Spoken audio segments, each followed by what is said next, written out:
నన్ను ట్రాప్ చేసిండు, బ్లాక్మెయిల్ చేస్తూ. మేము ఫ్రెండ్స్లాగా ఉన్నప్పుడు దిగిన ఫొటోస్ బ్లాక్మెయిల్ చేస్తూ డబ్బు తీసుకున్నాడు అప్పుడు 1 year బ్యాక్. ఇప్పుడు మానసికంగా చాలా వేధిస్తుండు. ఇంకా మా ఇంట్లో వాళ్ళని చంపుతా, నిన్ను చంపుతా, బయటకు వస్తా అని నన్ను బెదిరిస్తుండు. ఇంకా చాలాసార్లు నన్ను రోడ్డు మీద కొట్టిండు. కాలేజ్ దగ్గరికి వచ్చి అక్కడ వచ్చి కొట్టిండు.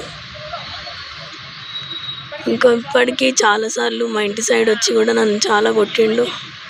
నేను ఏమన్నా అంటే, నువ్వేమన్నా నోరు తెరిస్తే నేను చంపేస్తా చూడు, నేను ఈయన్నే అని చెప్పి నన్ను బ్లాక్మెయిల్ చేస్తుండు. బస్ స్టాప్లో బస్ ఎక్కినప్పుడు కూడా బస్ ఎక్కి బండెక్కి బస్ స్టాప్లో వచ్చినప్పుడు అందరి ముందట పరువు తీయడం, కాలేజ్ దగ్గరకు వచ్చి అందరి ముందట ఫ్రెండ్స్ ముందట కొట్టడం, బస్ స్టాప్లో ఎక్కుతావా ఇప్పుడు సస్తావా అని చెప్పి నన్ను బెదిరించడం, ఇట్లా చేస్తుండు నన్ను.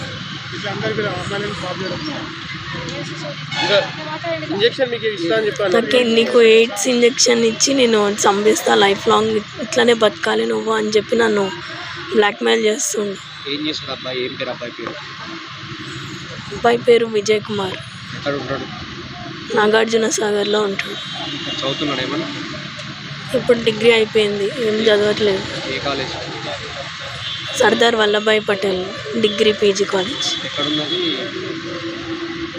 సికింద్రాబాద్ దగ్గర. ఫైనల్గా నువ్వు ఏం కోరుకుంటున్నావు ఇప్పుడు? నీకు ఏం న్యాయం కావాలి? నాకు మనతో లైఫ్ థ్రెడ్ ఉంది. నాకు నుంచి వాళ్ళ నుంచి నాకు విముక్తి కావాలి. నాకు బయటికి వెళ్ళాలన్నా, కాలేజ్కి వెళ్ళాలన్నా నాకు భయం వేస్తుంది, ఏం చేస్తాడేమో అని. పేరెంట్స్ లేకుండా నేను బయటికి వెళ్ళలేకపోతున్నా, చదువుకోలేకపోతున్నా, ప్లస్ డిప్రెషన్లోకి వెళ్ళిపోతున్నా.